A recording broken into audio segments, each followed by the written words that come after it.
close your eyes, let the rhythm get into you. Don't try to fight it, there ain't nothing that you can do. Relax your mind, lay back and groove with mine. You gotta feel.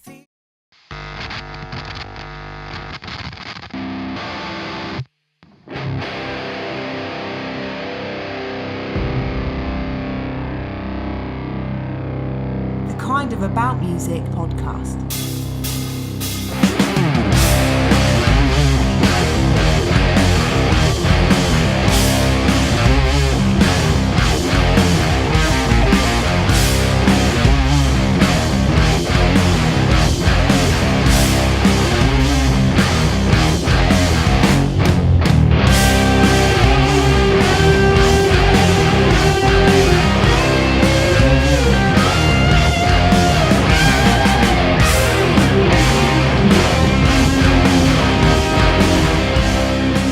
Hello and welcome to the Kind of About Music podcast, episode number 4. Today, this is going to be Anna Jaich. She's one of my very best friends and she's an amazing vocalist. You can check out her website, it's annajaich.com. Let me spell that phrase, ANNAJAICH.com, annajaich.com. And she's going to have some music up there soon, if not straight away. We're just figuring out if she's going to get the song mastered in time. Anna's a great singer and she's really fun. She's cool. She's been a pro singer for ever since I've known her. Now we met when I think I was about 18 or something like that, and she's always been like a big sister to me. So it's been fun to actually get this podcast done today. We played through a few songs and chat about our experience of the industry and a few different things. But yeah, it's great. She's writing some music at the moment, as she says in the podcast, and hopefully she should have some to show you soon. Don't forget to subscribe to the YouTube channel to stay up to date on all the latest podcasts and be able to find all the old episodes. You can also find all the episodes at my website, which is jimguitarman.com, so one word, Jim Guitarman. On my website you can also find all the links to my social media, so I'm on Twitter, Facebook, Instagram. It's all Jim Guitarman, JIMGUITARMAN. Okay, check out the podcast, leave us some comments, subscribe, like, share, all that sort of stuff. Thank you, enjoy.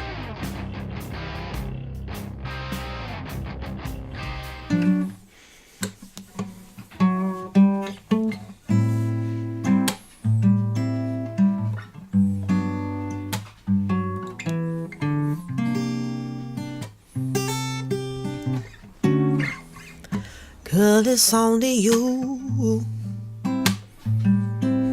Have it your way. And if you want, you can decide that if you'll have me, I can provide anything that you desire. Oh. And if you get a feeling you never feel,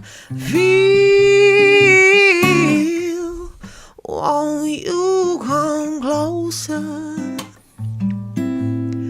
to me, baby? And you already got me right where you want me, babe. How does it feel? Oh, how does it feel?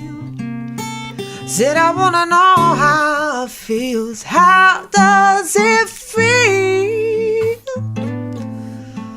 Ooh, how does it feel?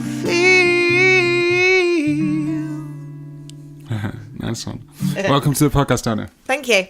We had a false start, I'll admit it. We had a battery issue. So, this is my friend Anna Jaich. Now, she's a professional singer and a friend of mine for a long time as well. So, you're going to have a website soon as well, annajaich.com. How do we spell that? Jaich is my surname. Yeah, so... Anna, A-double-N-A, Jaich. So you told it in backwards. Oh, sorry. Anna Jaich. A-double-N-A. Can't even know it myself. A-double-N-A. Jaich. Yes. Okay, so you're a singer, you're a professional singer. Oh, Lenny's getting involved now. Lenny is Anna's dog. He's very cute. You can just see him in the picture. Lenny, get in the shot, get on... Yeah, so tell me how you got started with singing then. Let's start there. Okay, all right, so singing-wise, I used to do a lot of shows when I was a kid. I was... he's got your pen, by the way. He's going to be eating that. Oh, my God. I was a dancer as a kid, so I did a lot of shows. There was a little bit of singing involved and stuff. Obviously, you know, as most kids love singing. Did some music lessons, had some piano lessons, and Should we stand in the front of that? Because I can hear you go. That's why I've got the earphones on, so I can hear when you go quiet. So I did some piano lessons, bit of record, a bit of violin. Which I didn't massively love actually, but I you know, obviously I kept up with piano and just enough really, just to kind of be able to kind of work out chords and help me out with, you know, sort of theory and that sort of thing, and accompany myself. But then when I got to about 16, I kind of had a choice of staying to do A levels at school and do kind of, you know, sport and art and that sort of thing, or go to college and do a BTEC in music. So I went for the BTEC in music for various reasons and just loved it. Yeah. Absolutely loved it. So I ended up kind of staying, you know, sort of seeing that out, and then went to do my degree. Can you hear that? Yeah, you can hear it on the microphones. Lenny's eating some plastic at the moment. Should we take that off? All right, Lenny, come here. Dude, you can't eat that. It's polystyrene. Come here, mate. Right, Lenny, you've got to join the shot. You've got to get on the lap. Come on then. He doesn't want to. He just wants to eat all your props. All my props. Right. So so you started off as a dancer and you did piano and violin, but you stuck with piano a little bit so that you could. And you, how did you get into singing then? Yeah. So when I started my BTEC, I just really liked singing. I'd never had any training and didn't really know what I was doing. I just liked to sing really. So went to do my BTEC and kind of had that as my vocals as my instrument as opposed to piano, because I'm not very good at piano. And so kind of just it developed from there really. But when I started my BTEC, I didn't really enjoy singing live at all. I didn't, you know, because obviously I've been used to kind of being, if I was ever on stage, it was with loads of other people, so I kind of always had that support, you know, not also always be the main focus, whereas obviously when you're singing in a band and kind of fronting a band for all these different projects and stuff that we had to do in the BTEC, I was just like, had no idea what I was doing, and just kind of felt really sort of a bit self-conscious and a bit nervous about it. But so 16, so that's kind of when you started singing properly, 15, 16? Yeah, I guess so. I mean, I'll be honest, I wouldn't really class it as singing properly, because I just, you know, I kind of tried to get out of doing it as much as possible. As much as I was going, I'd really like to sing and I love singing, but I don't understand why I'm not really enjoying this. Yeah. But as far as the rest of the course went, I loved massively. But also, I mean, obviously when I was there, it was a very different experience for me, because I've grown up, you know, I grew up with loads of different music from my parents and stuff, but when I was at school, it was very much kind of, you know, sort of an R&B and hip hop type thing, and if you listened to anything different, you were an outcast sort of thing. So it wasn't, you know, other stuff wasn't as easily accessible. Yeah, it was the same as I actually grew up there. When I was at school, we used to all have Dr. Dre tapes. That's what we used to listen to. And Wu-Tang, Yeah, exactly. And it's just, I guess that's just kind of the culture of where you are, and so that's how it was. So when I went and did my BTEC, it was very different. You know, all the guys that were there were like from a rock background, and they all wanted to play in rock bands, and you know, and they were like, can you front this playing Oasis, or like, that's obviously I use the term rock very loosely for them, but you know, can you do this Chili Pepper song, and can you do it? And it's like, God, like, not really. Yeah, have you got any girl singer songs? yeah. I mean, I really like Aretha Franklin. They were like, no. So you know, that was kind of, I was thrown in massively at the deep end there, and obviously it was a bit of a learning curve for me. But I did meet a couple of girls there who were kind of gospel singers. We ended up forming like a bit of a vocal group with another girl as well. But yeah, like I say, everybody else seems to kind of have, as wherever you go anywhere, everyone always seems to have so much more experience than you, don't they? Yeah. And everyone's like, you know, well, I've done this and I've been here, and you know. They do if you're aware, but a lot of people don't realise that.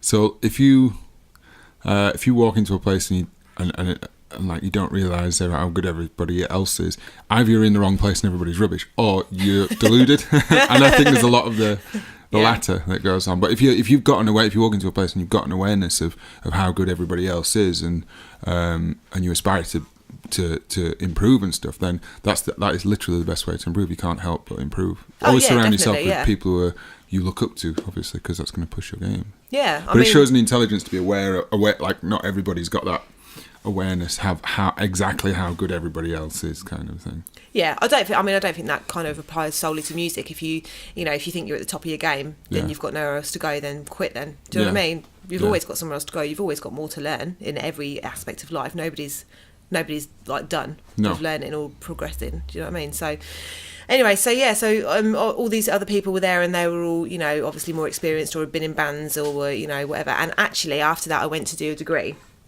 in music, just because I just loved it so much. And again, thinking, I don't even know where I'm going with this other than I really enjoy it. So, you know, why not do that rather than something that could lead me to a career that I know about but I don't like it.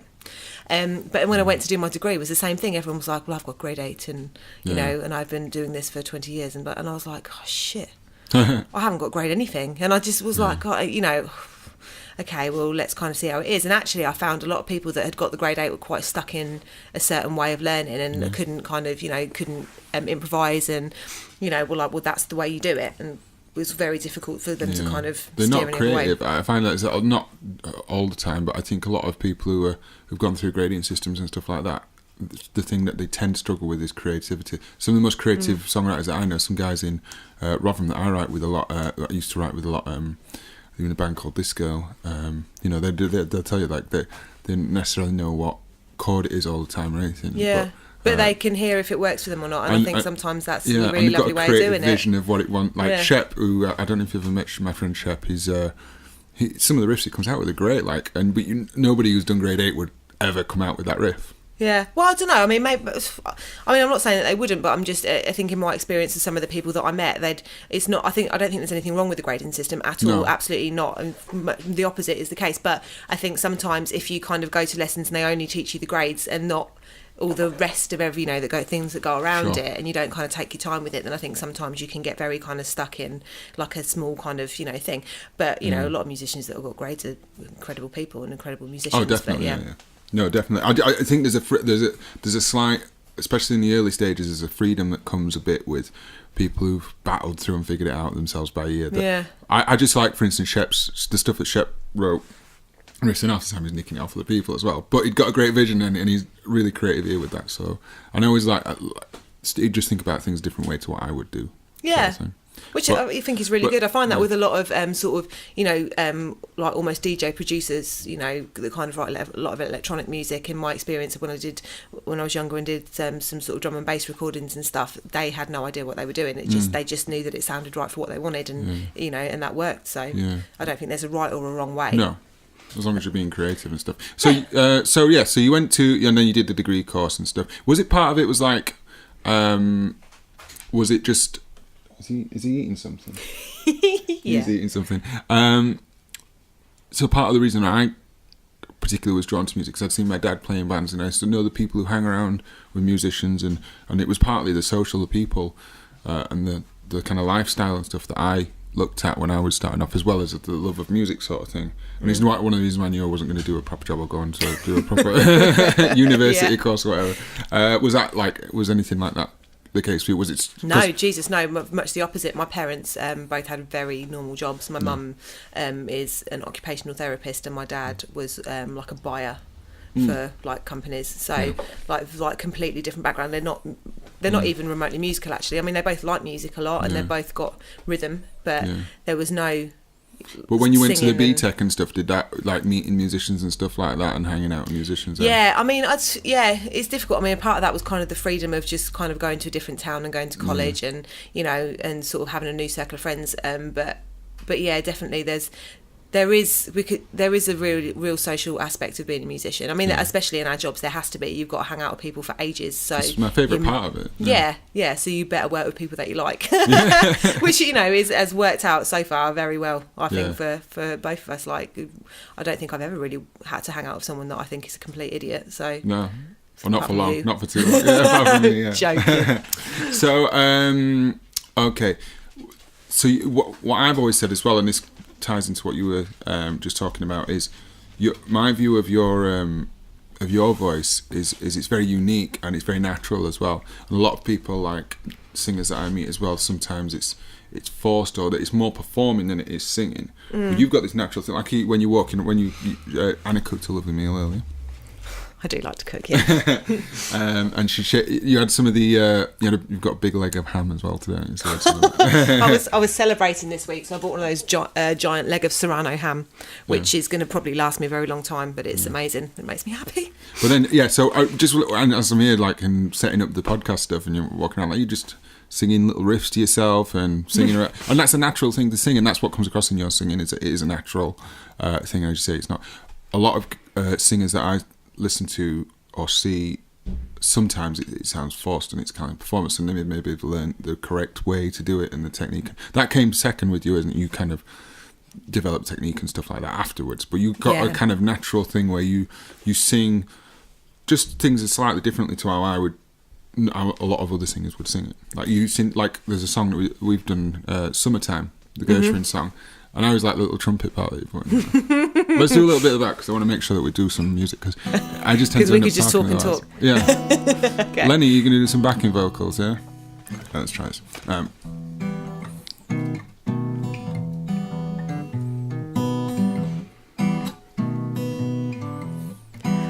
Summertime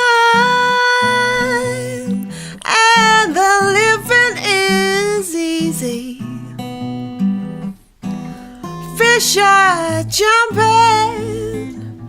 and the cotton is high.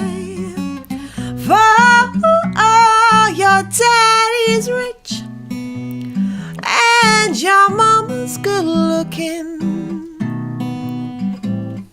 So hush, little baby, and don't you cry. One of these mornings, you're gonna rise up singing. Then you spread your wings and you take to the sky. But till that morning, ain't nothing can harm you. With Daddy and Mommy standing by. Ooh. Yeah, that's the bit at the end that I really like. But all the way through I could have just cut the whole song and just done that bit if you want. Yeah, exactly. But that's creative. That's a creative way to sing.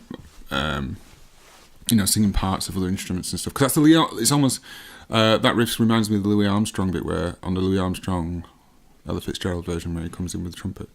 Yeah, that's not really where I got that from, but I just it's very similar. Yeah, well, yeah, but that's what I mean. That's what of great minds and stuff like that. Yeah, I'm thinking like Louis. I just think like we've had this conversation before. When it comes to different instruments, like I like what guitars can do, and I like what trumpet. I love brass. I love what sort of saxophone and trumpets and whatnot can do, and I just think, why can't I do that? Well, I can. Yeah. So I will. Exactly, but that's what I've always talked with musicians about this. When you get to a kind of real creativity in coming up with ideas and parts, a lot of times musicians end up making noises or making stuff that's a bit outside the box. Like if you want to go in guitar, and a guitar player people know, Steve Vai or whatever, like he'll get, or Jimi Hendrix or whoever it is, they get to a point where they're making noises, and it's kind of, and it's not stuff that's supposed to be sounding like, it's not how the guitar's supposed to sound or whatever it is. And so obviously some of the best guitar players steal sax lines and stuff when they're doing jazz and stuff like that. So yeah, why can't the vocals do it? But I don't hear any singers do it. Oh. Well, not many anyway, so yeah, so it's great. But no, I mean, we've been looking, if we've got a duo together, haven't we, called the Duplets. Yeah. And one thing I realised earlier, how I met you was you were doing the degree course, and my dad was doing the degree course that you were on. Yeah. And as I've said to you before, he had a number of favourite students, and he liked the fact that you turned up to a music history class of his. It was creative lead instrument, That's so it right, wasn't a yeah. module that I was taking, but I wanted to learn. Yeah, and he at that point, he was dealing with 17, 18-year-old crazy Didn't people. want to learn. Yeah, and it was finally, this girl who can sing is actually interested in what I'm saying. And my dad put a lot of effort into those, just turning with briefcases Do you know full what? of videos and stuff. Your dad is one of those guys that you either love or hate, and I think, and I love him, but because he can see if someone's interested or has got something. Well, it's not even if they've got something. If they're interested, your dad's just like, brilliant. Well, I've got all the time in the world for you, and he will literally bend over backwards for you, and he definitely did for me, and he taught me so much stuff, and really helped me and was really enthusiastic, and that's what you want from a teacher, isn't it? Yeah, definitely. And with a lot of those, he just had battles and stuff. Yeah. And he's got my dad. I've seen that as well. Yeah. My dad is a music lecturer at Barnsley College. He talks about this in a couple of the other podcasts. In fact, both the other people from two of the first two people from the first two podcasts, Chris Aspin and Tom Attle, both taught by my dad as well, including me. Which is weird because actually, although we're all of, I say, a similar age, yeah, we kind of are. We were never sort of there at the same time. Yeah. So I was exactly. never studied with either of those guys, or with you actually, because you started after me, didn't you? That's right. Yeah. So I met you. We were both teaching music at a place called Rhythm in Kinbounds with our friends Bob and Ari, and I had a place myself in Rotherham later on that I got you to come and sing, teach singing at. My dad was saying there's this. He was telling me about different people he was teaching at the time. I think Tim Graham was one of the people he used to talk about a lot as well. He was saying, there's this girl Anna, she's an amazing singer. I think she's something to do with those guys, so you might see her. And then I met you, and then you came and sang on a uni project of mine. It was like a rearrangement of Ain't No Sunshine, and it's super embarrassing, cringy to look back at on my part because it's like a country arrangement of Ain't No Sunshine. It's just. You loved a bit of country then, didn't you? I still do. Still love country. It's not cool. Good. It's not cool. There's my favourite. I'll go into that later. But my favourite kind of country stuff's like the revival stuff, which is it's done like the stuff off Oh Brother Where Art Thou. Oh yes. So it's done like the really old fashioned stuff. And I was listening to that the other day. Yeah. Well, the guy who directed the music on that is called David Rawlins, and he is literally, I think, probably my favourite guitar player. Plays acoustic guitar. Plays this little 3/4 Epiphone old vintage thing. Really strange guitar sound. He's one of the greatest harmony singers I've ever heard, and he does a thing with a woman called Gillian Welsh. Right. So that's the sort of country that I like. It's just two acoustic guitars and two voices. It's quite melancholy, some of it, and other parts of it are kind of like banjo-y, so to describe it as, But it's great. What's that duo that you kept having a bit of a thing about? That's it. Gillian Welsh. Was that the duo? And you said they fell out. And they did Civil Jackson. Wars. Civil Wars. They're similar as well, but later on, I think they fell out. Yeah, because they just had. I think they had like a Grammy award-winning album, and they'd written a second album, but they'd fallen out and wouldn't tour it. Imagine being the label on that, the manager. Just please be friends. Yeah, that's crazy. I don't know if they ever resolved that, but they were great because they did that cover of. They did a couple of Michael Jackson covers on Jules Holland, didn't they? Yeah, it was awesome. Going back to this was my uni project was a country arrangement of Ain't No Sunshine, but you came in and did 4 or 5 vocals straight off, and I used them all because they were all harmonies. You did all the harmonies in one go. Yeah, I don't like to waste time. No. Just get them down, thanks. That's it, one and done. And it was great. I got great mark for that. But when I listen back, my arrangement's a bit naive, I must admit, But it was a long time ago. Yeah. What, we're talking 10 years ago? Yeah, I was like 20. Crikey. Yeah. I've known you that long. Yeah, there you go. So that's where I first met you, and then we started an acoustic duo later on, because I couldn't believe that you weren't attached to any of the bands of the people that we knew and stuff, and I was like, well, all right then. Love you. Yeah, exactly. And we started doing some little gigs at a cocktail bar, didn't we, that was miles away from where we were. Yeah. Learned a set and everything. In fact, we did the first gig near where you live, actually, in Higham Ferrers. We did, yeah, at Red Lion in Bowshot. Yeah. I've still got some footage of that actually, and it's embarrassing because I'm reading the charts, getting them wrong. That's when you had long hair. Yeah, it was when I had long hair, yeah, and a beard. In your metal days. Yeah. I just started playing jazz, yeah. But yeah, you do arrange stuff now. You play in different bands, and you did the voiceover on my podcast as well. I did, yeah. That's me, everybody. If you can tell. The kind of about music podcast.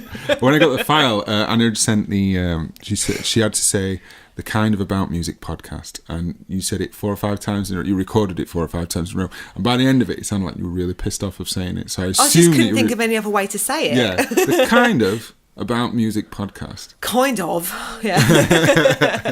It's not an easy thing to say either. But it's like that. Do you know what it's like that when you're recording vocals and someone goes, "Oh, can you just do it and just change it?" And you're like, when you've done it like 8 times, you're like, I don't know what you mean anymore. I can't change it anymore. Yeah. There's only so much creativity I can let out for this one line. Yeah. That's the time when it's wine break, I think. Yeah. That's the wine break time. Yeah, exactly. Have a glass of wine and see what comes out. You write music as well, but we've not heard any of it yet. When are we going to hear some of it? Anna writes music and never finishes it because she doesn't want to impose on people. Yeah, I'm a bit slack with finishing things. I don't know. We've had this conversation. Like, I just feel like we've had this whole conversation because the battery failed. So so I'm thinking, why did we have this conversation? That's why. Okay. I love writing. I really do. I love writing. I love hearing what I've written and what I've created and stuff. And I just whether it be all my own compositions or other people or whatever, I just I really enjoy doing it. I just love singing. So, but then afterwards, I'm just like, okay, well, now what? Yeah, what you're not a self-promoter. Yeah. No, I'm rubbish at that. I'm absolutely, I'm terrible at self-promoting. I mean, I don't even promote my own gigs or anything. Yeah, I just think people don't want to be bothered. I don't want to annoy with people. This amazing voice, people don't want to be bothered. Do you know what? People are bothered by people with not very good voices a lot. That is true, yeah.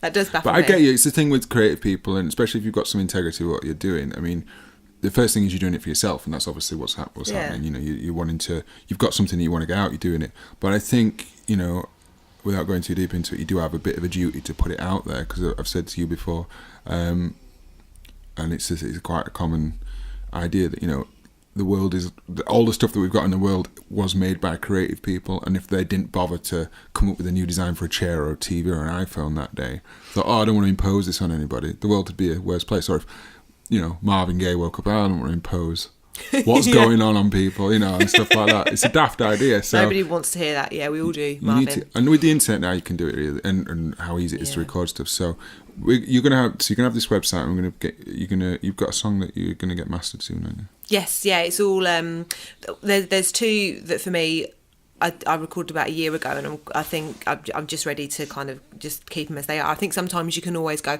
oh well, if I just put a bit of this on there and whatever, and I just think, nah. No. Let's just have it as it is, and not overcomplicate things. But they're all the stuff that I write is like so vocal heavy, really sort of vocal harmonies. And one of them is purely just a vocal track. There's no other instruments on it or anything. So that's cool. Yeah. Well, that's like the a cappella app that I keep telling you to have a go at. Yeah, you do. Yeah, my friend Shantae, she did this, and you heard it as well, didn't you? Yeah, it was lush. Yeah, she's Shantae's like obviously she's got a gospel background, and she's got 8 layers of harmony on it or something, and it's But I said as well, I'd love to hear something that you've done. But because it reminded me of what you do as well. Because when I've had demos from you in the past, like Jim put a chord progression to this, you sing all the parts, so the bass line's sung. You've got nowhere to go with it, have you? No, it's great. It's like, well, actually, you probably could release it just like this.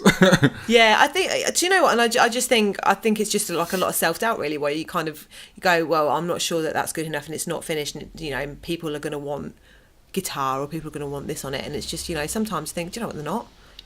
And you forget that there's because there's other artists that I've listened to. There was a woman called, is it Camille? She's a French woman. I think that's her name. And some of the songs that she's done where she's just kind of all the sort of the percussive parts in it are all vocal, and it's vocal all the way through, and she's just making sort of sounds while she's doing it. And some of that stuff I just could listen to all day, and I think.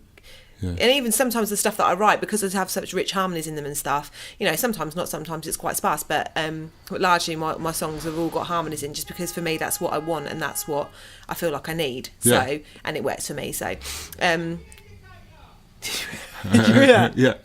So obviously we're in Anna's house, and outside there was just nearly we just nearly had a car crash.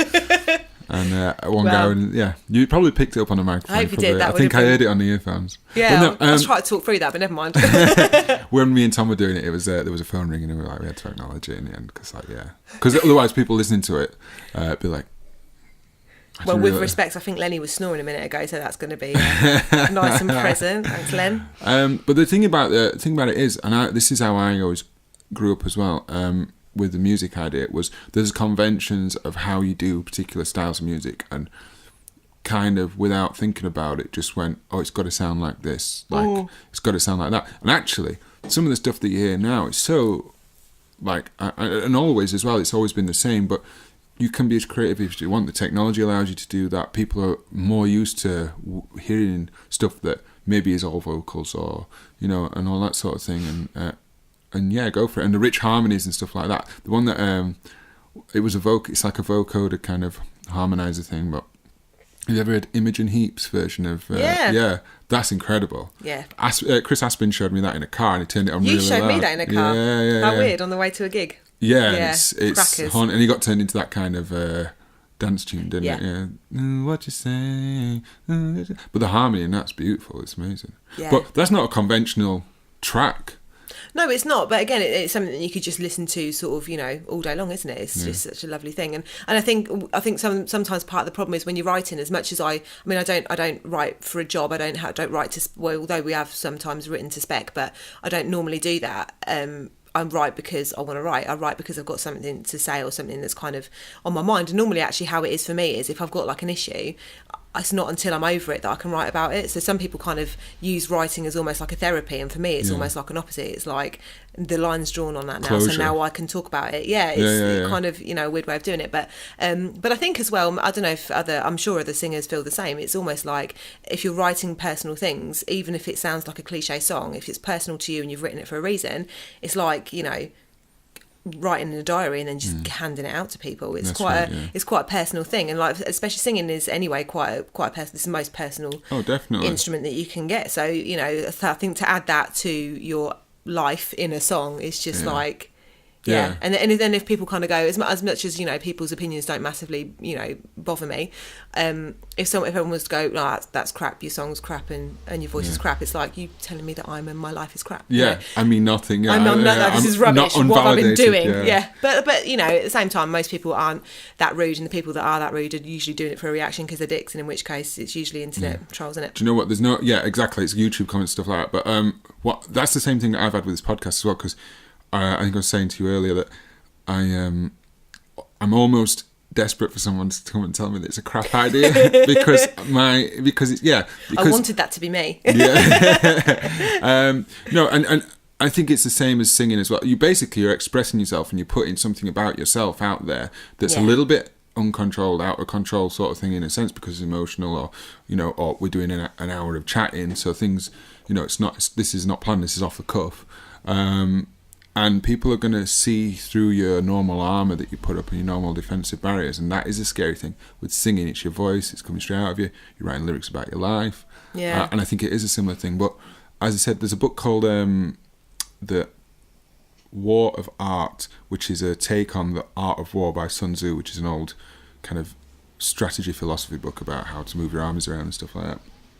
And the War of Art is about how to have the war against that part of your ego or your mind that tells you not to be creative, or when you've been creative to not release it. And it's a really useful thing for looking at how to kind of deal with that fear, or that kind of Lenny's snoring. How to protect. You end up getting a bit protective of yourself, and you don't want to release it because you think you're embarrassed, or you don't want to impose it on somebody. But at the same time, just like there's no one that's come up to me and said, "Oh, actually, it's really stupid, that podcast. Who do you think you are?" No one's going to come up and say that about your music either, because because knowing you, your music's going to be really good anyway. People are going to be actually really amazed. It's going to make their day better and their life better. And when have you ever heard anybody come up to somebody, even if it is rubbish, and say, "That's really rubbish"? Never. It doesn't happen, does it? Well, no, not often, apart from, again, going back to the YouTube thing, when some people just kind of comment negatively. I just think, seriously, what is the point of you wasting everybody's day by doing that? Have you ever commented on a YouTube unlock, dislike? Video? Yeah. No, I don't. I just don't do it. I would never comment on something unless I think it's good, because otherwise, you know, I don't have constructive criticism. If I don't like it, I don't like it. It's usually just because it's not my cup of tea. There's no point in me, you know, being rude about it. I just think that's part of the problem with the internet. I mean, part of the great thing about the internet is that you can put up so much stuff, you can find so much stuff, and, you know, you've got all these possibilities, but then most people use these possibilities to be rude, and I just think, why? Just why? That's why civilians need creative people. Well, have you seen the comments? Have you ever looked at the comments on some of the videos that we've done, the duplex videos? Because we've done a few that have got quite a bit of attention. Like we've always had some 70,000 views, which I know in the grand scheme of things isn't that many, but there's a lot of comments there. Like 90% of them are positive. Yeah, we've been quite lucky. A couple of them are funny. A couple of them are a bit rude. Yeah. It's like, do people comment on YouTube but they never met a woman before? Definitely. Sometimes I see that and just think, what are you expecting to gain from that? It's like guys that drive past, like, and shout out their car at you or something. You know, like what I said the other day, that dude rode past me on an actual push bike, and he must have been about 18 and was just like, "Get your knickers out." Get your knickers out. Firstly, that doesn't make any sense. Where do you think my knickers are hiding? In my handbag? No. No, exactly. No. Wow. Yeah. And also, but what was he expecting to get from that? That was my point. Yeah. Well, he's 18, he's full of everything, so he has to say something. Yeah, I was just like that. Yeah. Yeah, I mean, in his wildest dreams, what was that he's going to achieve? I know, what if I was like, come on then. Scare the hell out of him. Yeah, I mean, this is another thing, like a lot of people sort of said to me in the past, like, how do you be in bands with girls and women, you know? It's like, you know, especially good-looking girls and stuff, and nice people and things like that. It's like, what do you think that do you not meet women in your life? That's so sad if you don't. Like, we work with women all the time. In fact, I saw something when there was that Keisha thing that came out. One of my friends put on YouTube, on Facebook. You know, the Keisha thing where she'd been allegedly with a producer, and my friend was saying that one of his friends, who's a singer, female singer, had said to him that he's the only guy who hasn't hit on her in the music industry. And that's it's like, just horrible, isn't it? Yeah, and it's like, that's the, you know, but I can't understand that, because I mean, with people, with guys, women, good-looking guys all the time. It's not a. Well, it's not a thing for most people, is it? You just turn up and doing a job like you would anywhere else, but some people obviously are different. And you've had marriage proposals before, haven't you? I've had many proposals before, from men and women. Women, players. Especially, actually. From women? More than men, I have to say. Yeah, definitely. And a lot of the time when we're on stage, you know, if I'm with a guy and he's like, that woman's looking at me, and she's not. She's actually looking at me. Yeah. Which is really, like, odd for them, but... I don't know. Again, for me, I don't ever work with women apart from my first ever function band, which I sometimes step for. I'm on stage with a woman ever. That's a weird thing. I never work with women ever. In the music industry, I was realising this on the drive across here, actually. Most girls that are in the world that we're in are the only girl in the band. Yeah. That's usually how it is, which is why a lot of us have kind of blokey personalities. Well, we've always said, like, you're one of the lads. But this is why I don't normally wear makeup, because I'm just like... Well, you guys don't. Why should I? Yeah, exactly. Do you know what I mean? Yeah. Well, you came on a stag do with us, didn't you, as well? Yeah. I did, yeah. That's great. It's fun. We should probably play some more music. Let's do Girl from Ipanema, I reckon. Yeah. Okay. Lenny on backing vocals again. Snoring vocals.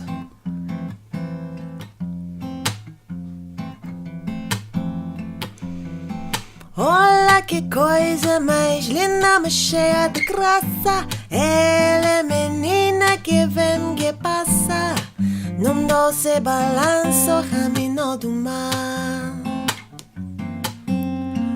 Moça de corpo dourado do sol de Ipanema, o céu balançado, mexe que a boima. E a coisa mais linda que eu já vi passar.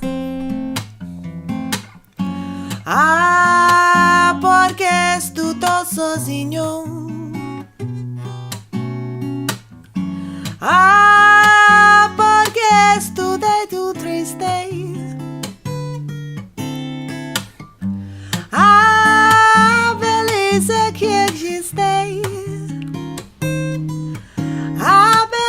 cosa que não é só minha, que também passa sozinha. Se ele soubesse que quando ela passa, o mundo sorri, não se enche de graça e fica mais lindo por causa do mundo. Yeah, nice one. So you actually sing that one in Portuguese, don't you? I always like Yeah. people's faces when they turn around and see it, and hear somebody singing in Portuguese, because Yeah. you don't see it very often. I always think it takes kind of pricks people's ears up. It's nice, but you don't speak Portuguese, do you? No, I don't. But you learn it phonetically. But Yeah, obviously, kind of, got the words and learnt it and know the meaning of the song and stuff. Yeah. But yeah, I don't. Yeah, because speak this is the one I Portuguese. was talking to about. I was talking to someone about this the other day. There's a Rihanna song that she did that's called "Work." Or it's work. Yeah, work, and work. it's my friend was telling me it's in, because I didn't even know about the song. I never heard it before, but it's in patois, and there's like kind of Jamaican patois, and then there's lots of like covers on YouTube of like white cheerleader girls doing covers of it, but they've kind of made it into almost a Taylor Swift song, and they don't understand the meaning of what Rihanna's saying in the video, or in the song, sorry, and so they're getting it back to front, and they're just kind of making up what it means. So when she's saying work, I think, I don't fully understand it, but I think she's like, whatever she's talking about, dancing or whatever it is that she's talking about. But the girls in the cover videos are kind of going, I've got to go to work. But that's totally different from what you're doing. You understand the song, you actually learn it phonetically, and it's accurate, and it actually is musical as well. And then you've got it, and it's kind of as close to being accurate, kind of stylistically as what it can be. But this is just, it's really gross. If you go and look at the covers, check out the covers for cover of Rihanna Work. I haven't even seen Rihanna's video. In fact, I haven't even heard all of the song for that one. I'm Yeah. a bit late to the party with that one. Yeah, I think I don't know. I don't think it's the greatest song ever, but it's just hilarious when, with the YouTube covers thing, when people kind of, I suppose, get it wrong, like that. And it's so blatant and so gross that they don't know what it means. So I like that. Hello, how you doing? Good work, buddy. Excellent. We're actually in Anna's house at the moment. This is Anna's son. We're not allowed to say any names, so I don't think. Let's not say any names. No, we won't say any names. He's known only as Pig. Pig. That'll do.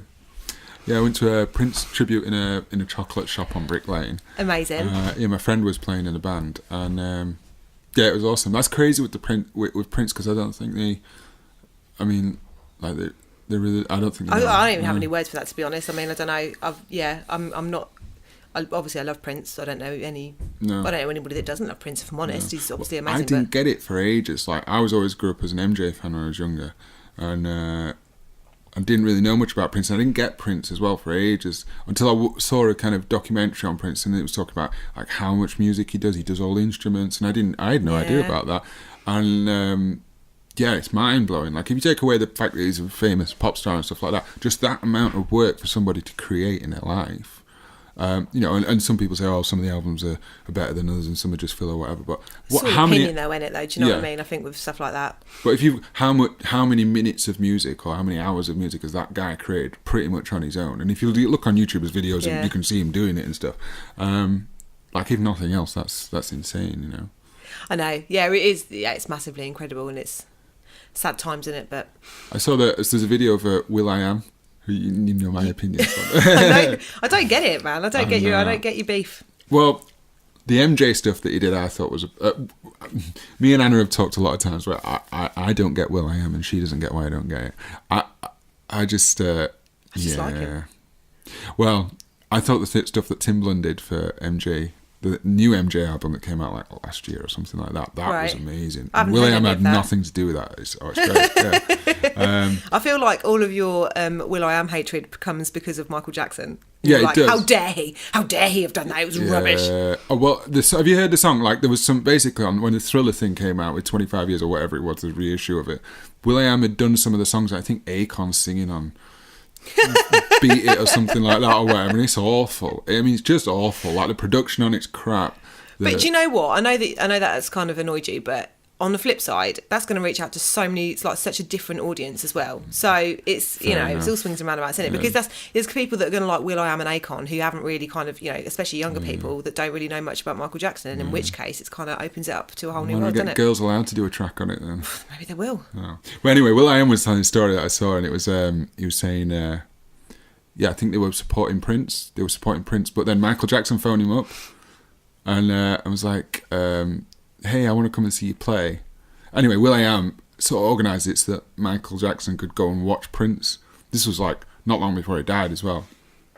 So like, and even though they'd like admitted that they'd got this feud or whatever sort of thing, he said he watched Michael Jackson watching Prince.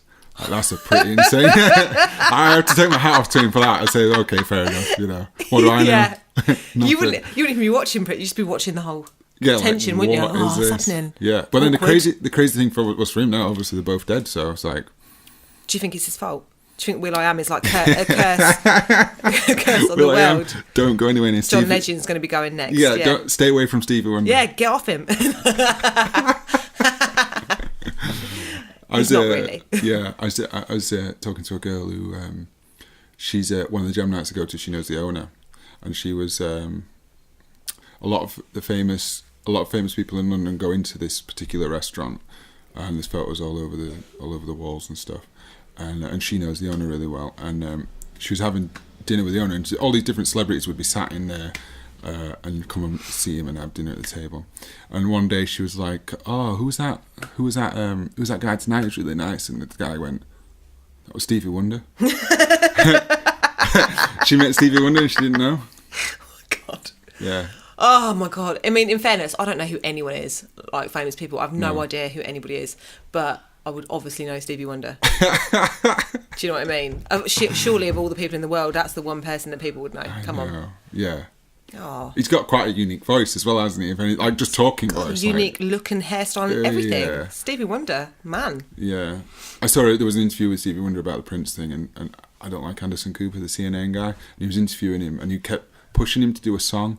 Oh no! And I was like, what are you doing? What are you doing? And Stevie Wonder's obvious. I mean, he's an emotional guy anyway. I think from what you can see, like, and he's like, "Oh, I can't do that. I think I break down." He's like, he's really on the verge of it. You know, he's like. When he did that thing, did you see the thing we did with John Legend where he was doing an MJ song? Yeah. And he couldn't finish it. Yeah.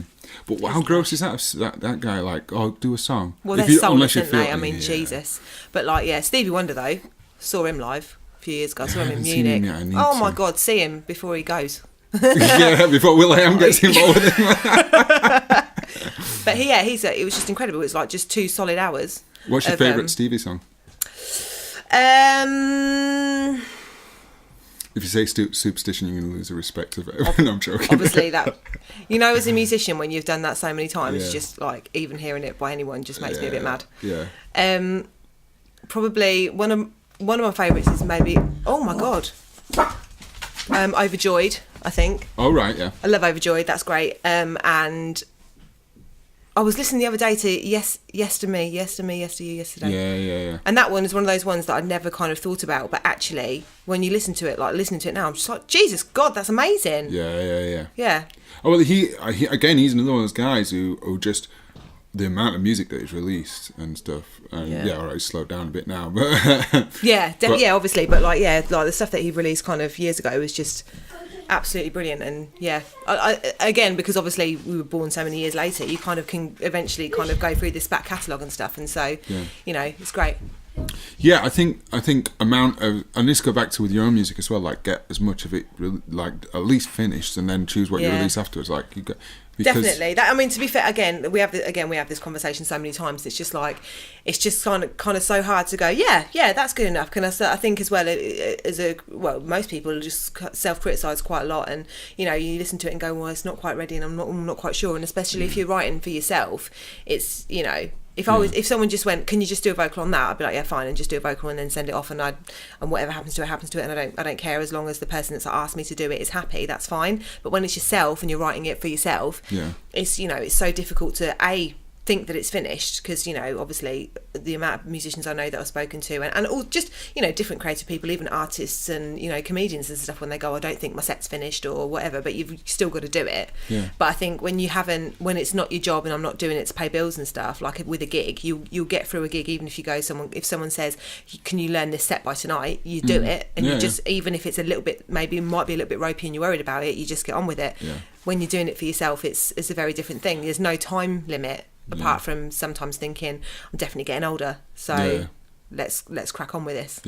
But I think the thing is now is that, you know, I don't think the age thing isn't as big a thing as it used to be. It might be if you want to get like some sort of development deal from Sony or something like that, but now they're getting into the age with the internet and stuff, and it's so easy to make your own stuff and put it out there. I do think you have to have obviously quality filters in terms of, like, you know, the production has to be decent, the you know, you don't want to have bits where, you know, it's not edited together properly, or the playing's a bit ropey on it. Yeah, you want the playing to be good, but you know, we were talking about Little Richard before we started the podcast and stuff like that. If you listen to some of his records, there's chords that aren't right. There's I was listening to the Tutti Frutti the other day, and Tutti Frutti and that vocal performance we were talking about. That's the most insane vocal performance ever. If you go and listen to Tutti Frutti, what his voice does in each Tutti Frutti, I mean, I can't even get near doing it, but those like, he's got a harmonic that pops out in the middle of it. He's screaming. His range is crackers, isn't it, as well? Yeah, and it's not like a kind of a thing where he's gradually building up to doing one long Mariah Carey note or anything like that. It's just this thing like a demon popping out in the middle of it, in the middle of a sentence sort of thing. Yeah. So, got an audience now.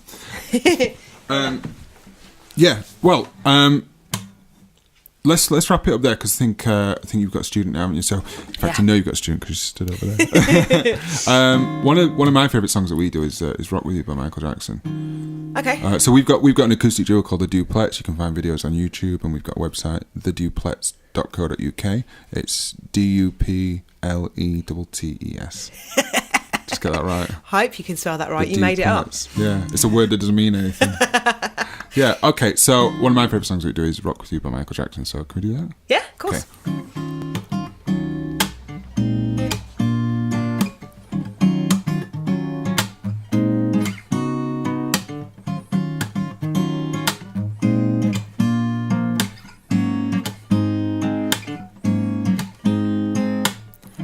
Go, close your eyes, let the rhythm get into you.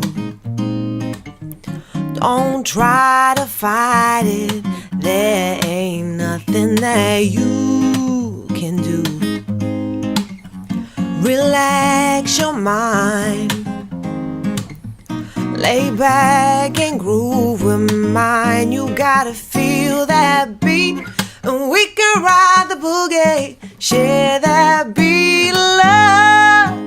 I wanna rock with you all night, dance you in the day. I wanna rock with you all night, ride the night away. Awesome.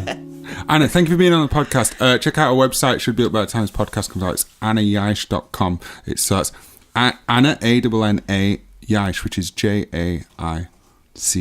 That's right. .com, annajaich.com. And check out the Duplets online. And thank you so much for being on the podcast. Anyway. No worries, mate. Thanks for having me. Okay.